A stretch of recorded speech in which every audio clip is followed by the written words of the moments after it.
ఎకరానికి పంట నష్టం జరిగిన వారికి ప్రభుత్వం ఇలాంటి ప్రకటించింది. ఆల్రెడీ మన ముఖ్యమంత్రి గారు వచ్చి మన జిల్లాకి వచ్చినప్పుడు 10,000 రూపాయల ఎకరానికి పంట నష్టం జరిగిన వారికి ఇవ్వడానికి ప్రభుత్వం అంటే జీవో కూడా ఇచ్చింది. ఆల్రెడీ మన జిల్లాలో మన ప్రాంతంలో సర్వే చేసింది అంటే ఓన్లీ ప్రాథమిక అంచనా వేసినాము. అయితే నిన్న మధ్యాహ్నమే మాకు ఫార్మాట్ గైడ్ లైన్స్ ఇన్స్ట్రక్షన్స్ నిన్న మధ్యాహ్నమే వచ్చినాయి.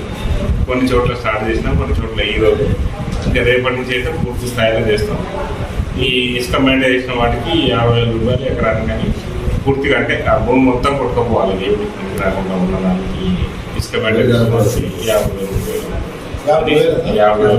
ప్రభుత్వం ప్రకటించింది. అది ఇప్పుడు మాకు మా వ్యవసాయ అధికారులు, విస్తరణ అధికారులు వీళ్ళు సర్వే చేస్తున్నారు.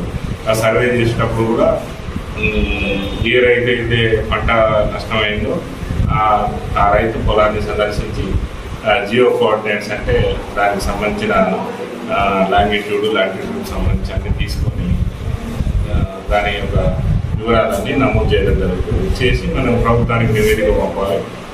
అందరికీ సంతకాలు చేసి జిల్లా కలెక్టర్ గారి ద్వారా ప్రభుత్వానికి నివేదిక అందజేస్తాం. వాళ్ళ అకౌంట్ నెంబర్ అవన్నీ కూడా దాంట్లో మెన్షన్ చేస్తారు. కాబట్టి ప్రభుత్వం కనుక మనం పంపిన ప్రతిపాదన ఓకే అయితే వాళ్ళ అకౌంట్లో దాని ప్రకారం జమ అయింది. మనకు హుజూర్నగర్ తర్వాత కోదాడ నియోజకవర్గాల్లో ఎక్కువ నష్టం జరిగింది.